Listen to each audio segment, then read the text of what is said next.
is the end of June. We're in the depths of summer. It's hot here in Florida. I'm loving every bit of it. And maybe you're tuning in while you're traveling or on vacation. If you are a pastor or church leader, I do hope you get a vacation this summer. So we're going to take a moment and we're going to do a look back. We're going to look back at the last 30 years, which means I'm going to need my father's help. I was alive 30 years ago, but I was 14 years old. So I was not a church leader 30 years ago, but Dad, you were. So you can speak into this a little bit. What I can remember.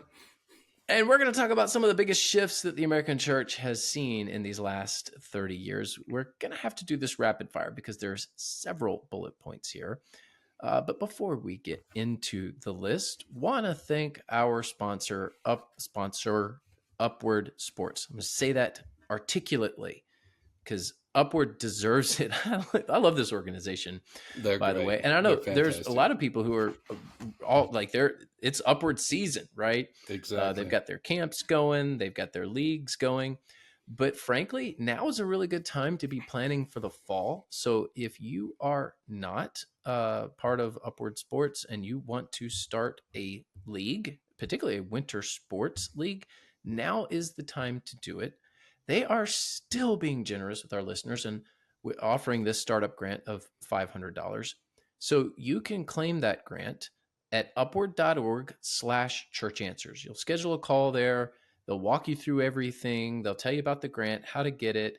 I love the personal touch of Upward. I love their customer service.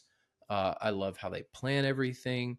This is like when your church does Upward Sports, it's like a full-blown partnership. They come alongside of you and they do everything you need them to do. So give them a call. Upward.org/churchanswers is where you can find out the information of this startup grant. Again, $500 from Upward. We certainly appreciate the sponsorship of the show. You should appreciate what they do and at least reach out to them and see what they can do for your church. I bet you can reach a lot of people through Upward Sports because we're hearing all sorts of stories about it. So absolutely, thank you, for being a sponsor of today's show. Before I forget it, Sam, we got a report from, was it Allison, from somebody about one of the churches that have used our resources. That's all I can remember. And in the midst of that, they said, we're using Upward. You see that today? It was, and they had grown significantly as a church.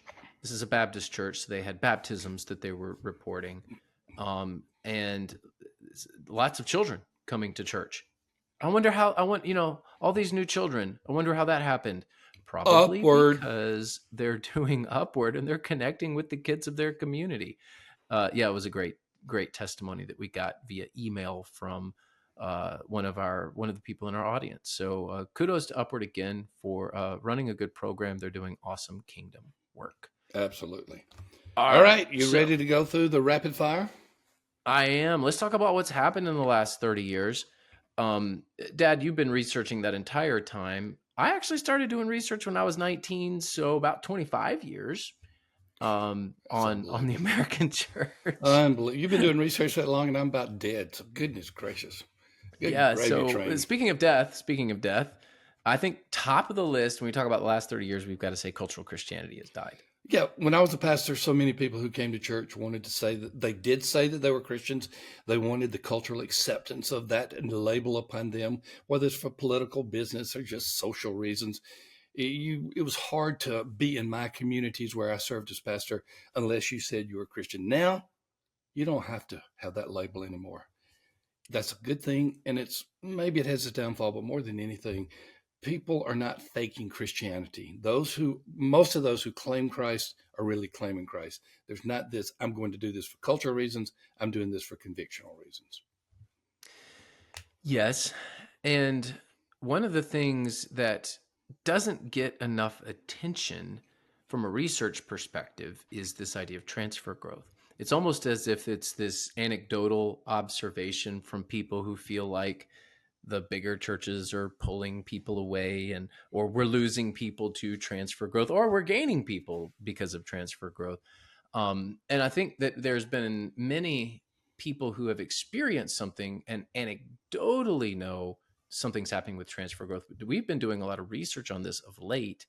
And what we have found is that most of the growth, not all, but most of the growth in the American church in terms of growing churches came at the expense of other churches. Mm-hmm. So transfer growth increased quite rapidly in the last 30 years, but we are now at a point. There's nobody left to transfer. We are at a point now where there's nobody. There's the median church size during that time dropped from roughly 125 down to about 60. Mm-hmm. And the 60 that are left, they ain't going anywhere. So this transfer growth phenomenon is ending with the megachurch phenomenon, which is also waning. Dad, walk us through, like 30 years ago when you were pastoring, walk us through the just the perception of transfer growth. What were people saying 30 years ago about it? In my churches, most of the time, the membership process began by the old-fashioned walking an aisle. So some people understand that, some people will not. But that's where it began, where someone would present themselves to the entire church. In some churches, they were voted in immediately. We don't know who you are. We don't know if you're a mass murderer, whether you love Christ or not, but we're going to amen and vote you in. We didn't in my churches. We were a little more thorough than that. But when someone came, we'd say they're presenting themselves for membership, and we would say by statement of faith, which means they say they're a Christian, but they're not part of our tribe. That's one way. Or we would say they've accepted Christ and they want to be baptized. That was conversion growth.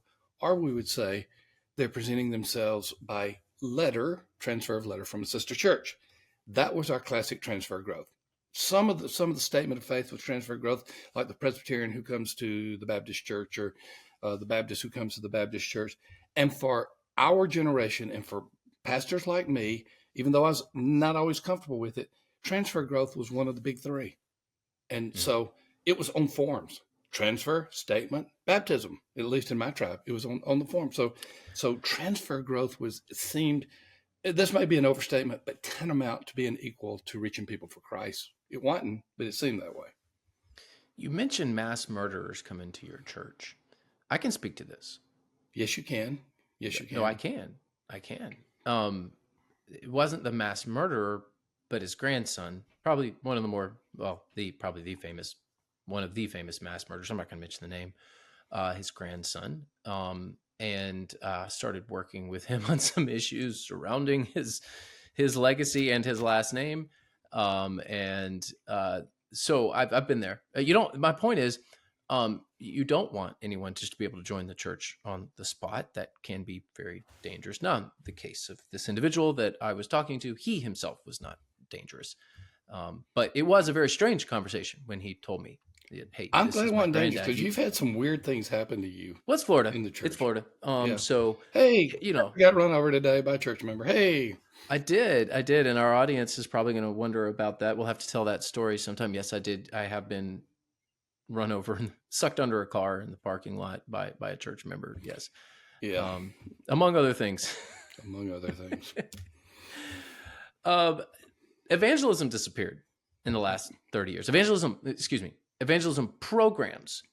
There are still people called by the Holy Spirit who do the work of evangelism because they are faithful believers. But, in terms of general church practice, we don't have these programs anymore. They've all gone away. Evangelism explosion is too much memory. Continuous witness training is just a Baptist-fied version of EE. I could go down 4 spiritual laws. You have to have this little booklet to take with you. Grow. We did grow at my church in Indiana. Yeah, and I think Tidwell was the author of that. Here's the thing about these. None of them are perfect, but it's cliche. I like the way we did it better than the way most people weren't doing it at all. And so we went through these different programs, and we said, we gave all the reasons why we shouldn't. And the last one, particularly EE, Evangelism Explosion, we just said too much memory, too much expectation, and just too much in your face talking to people and giving diagnostic questions. So what did we do? And I say we, I'm using first person plural because I'm guilty. What did we do? We said those aren't working anymore, so we stopped doing them. But we didn't replace them with anything. And here's the thing about it, Sam. You are one of the experts if not the most profound expert in this area on church rhythms. The way that you get a church to prioritize things is to get a rhythm going. And you do it in a classic way with here's our Sunday morning and here's our Wednesday night. And we're going to get into that rhythm.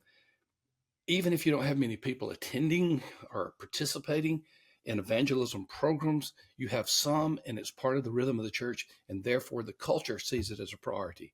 When I began to knock it out of the church and say it's not working, I didn't replace it. So evangelism began to dry up in the church where I was supposed to be leading people to lead others to Christ. Yeah, let me speak to rhythms, the importance of rhythms, just for a moment. Back in May, we had 1 week off on a Wednesday night. We always are off on a Wednesday night the week that either school starts or is out. So our people just know that's the 1 week where we don't. Those are the 2 weeks where we don't have programming. We don't have anything on campus. So our men in the church are so used to coming to church on Wednesdays that they decided on the off week that they would kickstart a men's ministry for the summer. And we had a huge crowd at our Southside campus. Why do we have a huge crowd at our Southside campus? Well, one, I think there's a lot of people interested in men's ministry, and the women are doing it a little better than the men right now at West Bradenton. So the men they're up to the challenge, and they're gonna do better. Like it. But we did it on a Wednesday night. We did it on an off Wednesday. They were so used to being there that it wasn't a big deal for them to have this event because we did it at a time slot that they were used to. So those rhythms are very important, and we've gotten out of rhythm with evangelism. We just haven't built it into the rhythm of the church. And that's the program really wasn't the reason it was successful. It was the program helped you create a rhythm. And a rhythm communicates priorities. If you're doing it on a regular basis, that means it's important to the church. That's where we killed it. Now, this next one is going to be controversial, but it has happened, however you feel about it. Modern worship has really become predominant. You can bemoan the lack of an electric organ or a pipe organ, depending on whatever you like, but there just ain't that many people playing them anymore. And what has prevailed, if we call it a battle, maybe it was some, what has prevailed is this idea of band-led or modern worship experiences, which was very different than when you were pastoring 30 years ago. Yeah, we called it worship wars. I mean, we had worship wars over putting screens in the worship center. We had worship wars if someone played an acoustical guitar alongside the choir. We had worship wars if the organist was sick. I had joy when that happened. But we had all kinds of worship wars that took place in the churches where I was. Now the war is over. There's still some battles, but the war is over. Modern worship has prevailed. Yeah. Thankfully at West Bradenton, we have incorporated traditional elements into our modern worship experiences. In a great way. Oh, we have such a great choir. It's a true multi-generational choir that has just as many teenagers as it does anything else. And when they're doing their thing with the band, it's unbelievable. So I understand where churches are and why a lot of people feel the way that they feel. I'll just speak for myself on this one. I am very glad that we have landed where we have at West Bradenton. We have not given up on training people through in music and worship through traditional forms, while also being with the times when it comes to modern worship. It's a good balance. It's a very good balance. It's a great balance. This one's also controversial, and some people would like to argue the point that megachurches are still a growing phenomenon. I have argued in my book, The Unexpected Return of the Neighborhood Church, that megachurches have waned and have peaked and have declined. It was growing. It was this growing phenomenon when you were a pastor 30 years ago, and certainly got a lot of attention. I think there's a guy by the name of Rick Warren that Rick Warren, Bill Hybel, few others of that ilk. Some people won't even know Bill's name because he's been off the scene for some time. But Rick Warren's been at the forefront of a lot of things. Only recently retired. Hey, for the mega churches, personal example. Just finished seminary, got a PhD. I had two churches talking to me from Florida. One of the churches was averaging 118. That's the church where I ended up going, Azalea in St. Petersburg, Florida. The other church that I will not name had just passed 2,000 in attendance. And it was in Florida. And I cannot tell you how excited I was that I was going to be this 33-year-old kid that was going to a megachurch fresh out of seminary. Now, they didn't call me.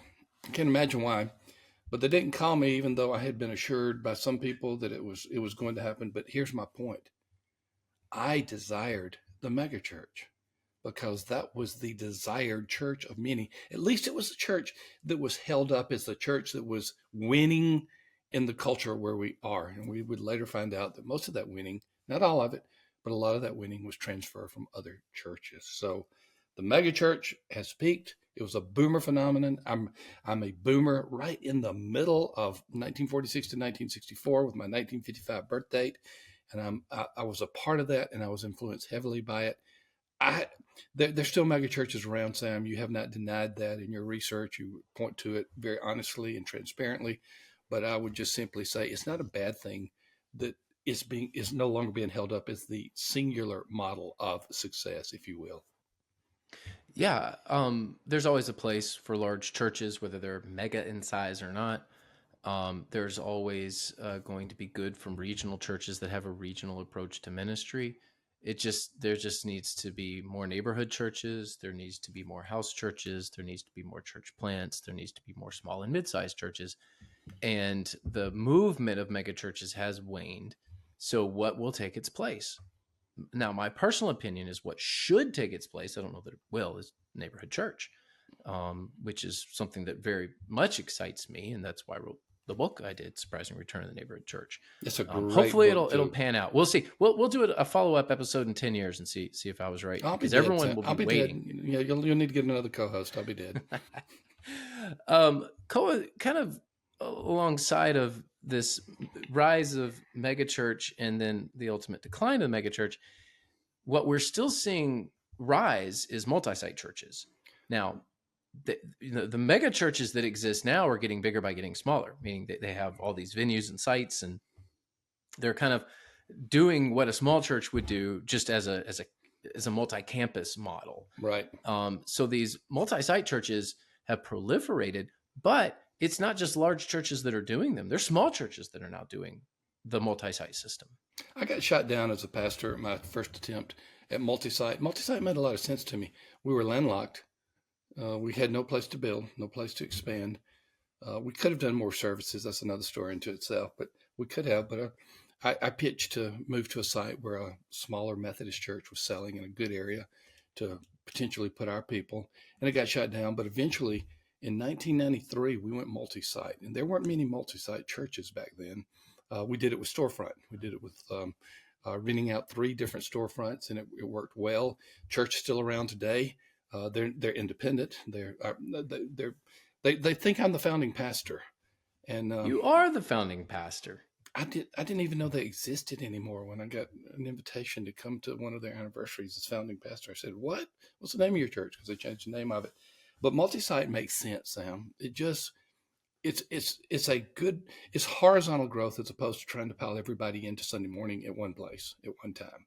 And it's a good strategy. You're a multi-site now. You were a campus pastor at one time. You know this world very well. It makes a lot of sense. And you said it best. You grow and large by getting smaller.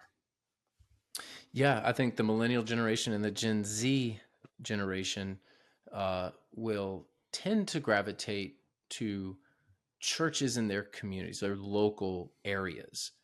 They're less inclined. There's some research out there on this. They're less inclined to drive an hour, 2 hours, 45 minutes, whatever it is, to church. Goodness, there was a First Baptist Jacksonville, which is its own story of late, but First Baptist Jacksonville, Florida, 30 years ago, was putting up billboards that said something to the effect of the drive is worth it. The distance is worth the drive. You know, there was some variations of that. And they were putting those on billboards, and I had people driving from Georgia to go to downtown First Baptist Jacksonville. That era is over. Even First Baptist Jacksonville would say that era is over. The median church size has dropped by about half as well during that time frame. Now, this is something where, is it an issue that the median size drops from 120 to 100 or 100 to 80? No, statistically, not necessarily. It does mean that either there's more smaller churches being planted or churches are getting smaller. And that's probably a combination of both of those things. But more the latter than the former, I think. More the latter. Yes. Yeah. Yes, it's more about churches getting smaller. A median church, a church of 60, 70 people could do a lot of good. So it's not that that the median size of the church going from about 125 down to 60. It's not that the size is bad. It's the trend of churches not growing with converts. Mm-hmm. So you see the rise of the megachurch at the same time the median church size is going down, which means people are gravitating. You can just do the math and you can just see people are gravitating from smaller churches to larger churches. And that's what's happened. So this median church size drop is indicative of this megachurch movement. But now we're at a point where, has it bottomed out? Are we at a point where we're going to start seeing the median church size tick back up? I don't know that I'm ready to say that, but perhaps it will. But I don't know if you have any thoughts on that. Well, here's the thought: if we get much smaller, we don't exist. So yeah, that's true. That's very true. We're about to the bottom. I think we're around a 50 for a median. I know that Pew has said 65 and then probably lower. But I think that we're about at 50. And as you said, 50 is not a bad sized church. But if the trajectory's headed in that way and we lose 10 or 20 or 30 more, that's why we have church closures, Sam. So I think until we see that turnaround, I'm not ready to say the median size is going to go up. All right. So a couple more here. And you can get both. You can finish it up because those are closely related. You can do both of those. Yeah, we can combine them. So denominations have declined, will continue to decline. The story of late has been the Southern Baptist Convention, which has gone through. We knew that the convention was declining. It has occurred more rapidly of late than what was anticipated, although there has been a bit of a reversion to the mean. So there was some celebration of some tick back up in baptism, which is great. I always celebrate more baptisms. I was glad to see it. But it really is, it's just a recovery from COVID. The trends are still there when you look at all the trend lines. The trend line has not changed. So we're still seeing a lot of denominational decline. The Methodist Church has really struggled of late, particularly the United Methodist Church. There's a new group called the Global Methodist Church that came out of the United Methodist Church. I like to tell the people in the GMC, the Global Methodist Church, you are the fastest growing denomination in the world right now, which is true. That's very true. They've started something new, and they seem to be doing very, very well. So there are some good stories here. It's not all bad, but generally speaking, denominations are declining, have declined fairly significantly in the last 30 years as institutional loyalty and as trust has eroded. So, why is the Southern Baptist Convention struggling? Well, there's several reasons, including a sex abuse scandal, but ultimately it's just a lack of trust. I just don't trust what's going on here. Why would I be a part of it? And that's really the core issue. And I say this with all respect for a lot of denominational leaders, because man, there's some good ones out there. I think of Eddie Moody at the Free Will Baptist. They're doing some great things. I think of Scott Pattison, Global Methodist Church, and others there. So there are some really bright spots in denominations, but unfortunately, there's not enough bright spots, and we're only going to see this trend continue. Some will buck the trend, and those that really work hard to buck the trend will do well. I think in our own tribe, I think of Texas Baptists. They seem to be doing very well. So not there a small are state, some good not a signs small state denomination with about 5,500 churches just in their portion of Texas. Yeah. I mean, they're bigger than most denominations themselves, yes. Even though they're a state convention. So I say this because I'm someone who favors institutions, and I would love to be institutionally loyal to something that's important to me. I think institutions can do a lot of good in our society, not just churches and denominations, but any institution.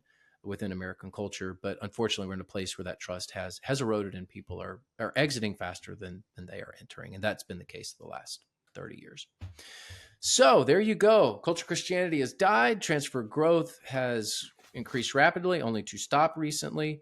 Evangelism programs disappeared. Modern worship became predominant. Megachurches peaked and declined. MultiSite churches proliferated. There was a median church size drop.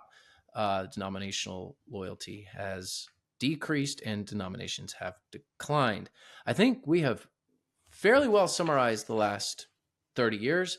I would be curious to know if you have any thoughts. Hit us up on the Twitters or wherever, X or whatever it's called now. Or, send us a message. We'd love to hear from you. What did we miss? Maybe we missed something. Maybe we should do a part 2 of this at some point. At some point, I want us to watch the stewardship trend, and we'll save that for another one. But Church Growth Services. Church Growth Services has been around for 50 years. Maybe we can have Mike on and find out what's been going on during that time, because where the money goes in churches is where the priority is. And, they're the leaders in generosity stewardship. And so anytime somebody's looking to raise funds, I send them to Church Growth Services. Yes, you have something. I could add this. I didn't put this in the notes, but I know I could add. Churches over the last 30 years have received a proportionally less amount of overall charitable giving. Overall charitable giving is up in the United States. Church giving is down. So it's not that people aren't giving. They're giving. They're just not giving to the church. And I could have completely added that in there. Church Growth Services can help you solve that problem. Yeah, the churches that use Church Growth Services are the exception to the trend that you just said. So absolutely. Hey, before I go, I want to talk about the Filament Bible, which is one of your favorite Bibles, Sam, or one of your favorite study tools. It's one of my favorite study tools. You get a Filament Bible. It's the New Living Translation. You get the app that's free that goes with it. You just click on a page, and all of a sudden you have this wealth of commentaries, resources, maps, you name it. And you don't have all these books by you, but it is just incredible. 25,000 study notes, 350 videos, 40 maps, 400 profiles, 1,500 devotions, audio Bibles, library of worship music, just by clicking on. And there's no extra cost to do that. It's just part of the Filament Bible in the NLT. That is if you don't have a Filament Bible, I don't think anybody in my community group listens to me. So this is what I'm planning to get all of them for Christmas, Sam, in my community group. I'm going to get them a Filament Bible, and I'm going to give them a trial run of it and show it how it works. So I know y'all aren't listening to me, so that's Christmas coming. So as always, thank you for being a part of Reign on Leadership. Hey, you at YouTube, subscribe to us. Just be a part of the Church Answers subscription so we can get the word out, and give us a thumbs up. And for those of you listening on a podcast app, we certainly appreciate the ratings and reviews, especially when they're good. We think you're good. We think you're a great audience, and we'll come back and talk to you and see you again very soon in the next episode.